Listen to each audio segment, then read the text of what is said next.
Bismillahirrahmanirrahim. Yang ke-19 at-ta'liqu ala ijabatil muta'allim. Memberikan ta'liq atau komentar atas jawaban siswa. Ini manfaatnya bisa pertama mengoreksi jawaban siswa. Kalau jawabannya salah, maka dengan komentar guru itu penting. Jadi jangan sampai memberikan soal, tugas, nggak pernah dikomentari. Sehingga membingungkan siswa ini benar apa enggak. Terus bagi peserta didik yang lain itu berfungsi untuk ngecek jawaban kami betul apa enggak. Kemudian poin yang harus kita perhatikan adalah guru tidak mesti menggunakan kata-kata ini benar atau ini salah. Enggak mesti begitu. Ya, bisa mengatakan bagus, lanjutkan, atau ini perlu dikoreksi. Bagian ini coba dipikirkan ulang. Nah, hal-hal begitu bisalah supaya kalau ini salah itu langsung di dalam hati siswa itu bisa timbul masalah di situ. Nah, saya ingin sampaikan salah satu hadis di antara banyak riwayat yang dikutip di kitab itu, yakni dari Ibnu Syihab. Bahwasanya Ubaidullah bin Abdullah itu memberitahu kepadanya bahwasanya Ibnu Abbas itu berkata, seorang laki-laki datang kepada Nabi Shallallahu Alaihi Wasallam. Kemudian mengatakan, ya Rasulullah, inni ra'aitul lailata fil manami dhullatan. Wahai Rasulullah, aku melihat pada suatu malam fil manami, di dalam tidurku. Yakni ini beliau mimpi diceritakan kepada Nabi. Melihat apa? Dhullah. Dhullah itu as-sahabah, awan.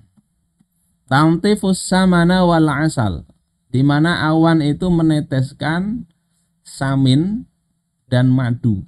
Samin ini tahu ya, ada nasi samin. Nah, itu pakai samin. Saya sendiri nggak begitu paham ininya. Mungkin kayak lemak-lemak gitu ya kalau lihat nasinya yang berlemak itu. Jadi meneteskan samin dan madu. Wa idzan nasu yatakaffafuna minha bi aidihim. Dan manusia itu mereka mengambil ya dengan telapak tangan mereka samin dan madu itu. Fal mustaksir wal mustaqil. Maka ada yang banyak, ada juga yang sedikit. Wa ara sababan, dan aku melihat sababan maknanya di sini al-habl, tali. Wasilan minas sama'i ilal ard, yang itu sampai dari langit ke bumi.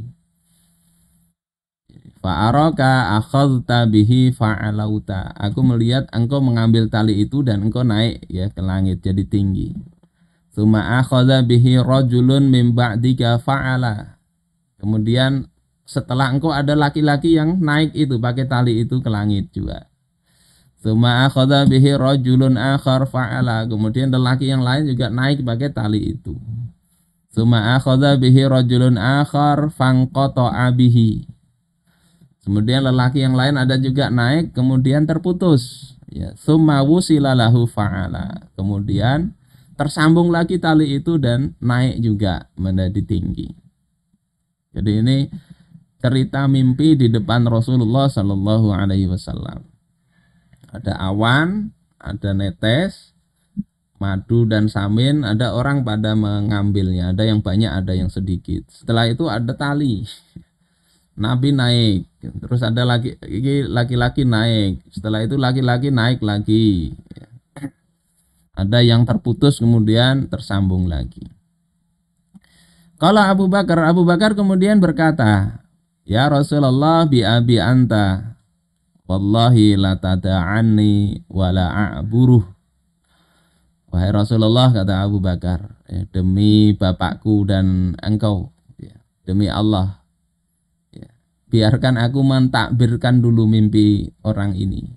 Jadi boleh ya menawarkan diri menjawab dulu sebelum guru itu menyuruh, boleh. Ini enggak melanggar adab, enggak. Ini kalau terjadi kadang kan di antara adab menjawab itu kan yang ditanya yang jawab. Kalau nggak ditanya seharusnya jangan. Adabnya begitu, adab berbicara. Jangan orang nanya ke A, kita merasa hebat kita jawab, enggak. Itu adab. Tetapi boleh tadi seperti Abu Bakar meminta izin. Ya, ngecek juga nanti jawabanku betul apa enggak gitu. Ini tentu kalau kondisinya ya seperti Rasulullah dengan Abu Bakar. Kalau enggak kenal sama sekali ya janganlah. Di masyarakat misalnya kita enggak kenal yang ceramah, kemudian kita ngomong begitu. Nah, perlu dijaga ini. Maka Rasulullah katakan, abir, ya sudah takwilkan aja. Kemudian Abu Bakar mengatakan, amma dzullatu fadzullatul Islam. Adapun awan itu yang menaungi itu adalah Islam.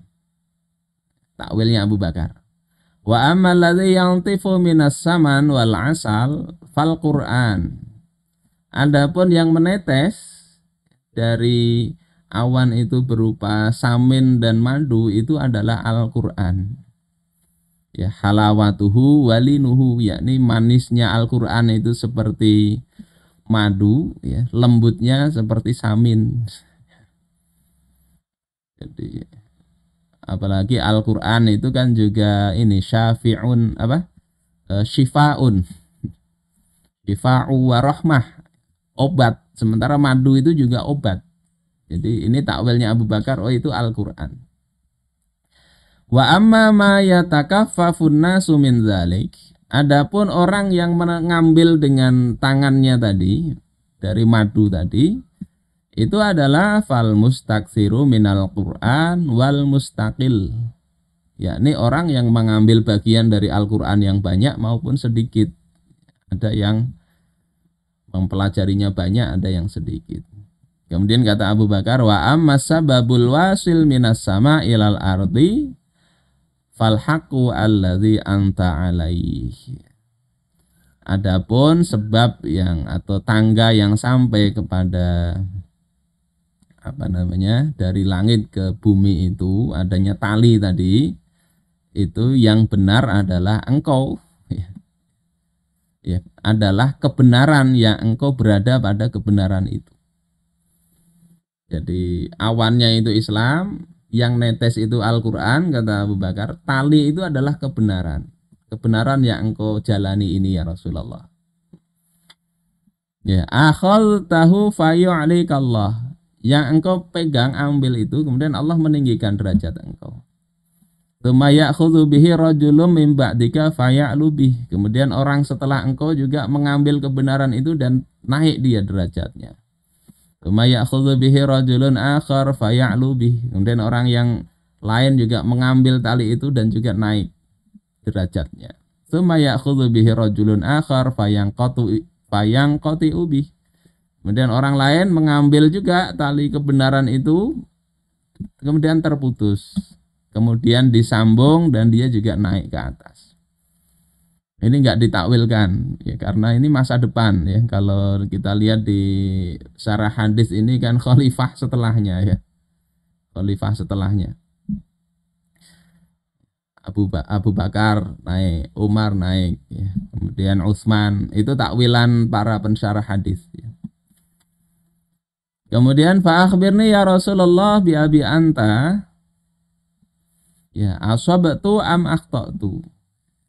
Maka beri kabarlah kepadaku wahai Rasulullah demi bapakku dan engkau. Aku ini benar atau salah takwilku ini? Maka Rasulullah katakan asabta ba'dhan wa akhta'a ba'dhan. Engkau benar sebagian dan keliru sebagian. Kemudian Abu Bakar mengatakan, wallahi ya Rasulullah la tukhbiranni billadzi akhtatu. Demi Allah wahai Rasulullah, engkau jelaskanlah kepadaku kesalahanku di mana. Maka Rasulullah katakan la tuqsim. Jangan engkau banyak bersumpah. Jangan bersumpah lagi. Dari awal ini bersumpah terus. Dan di hadis ini tidak dijelasin di mana salahnya.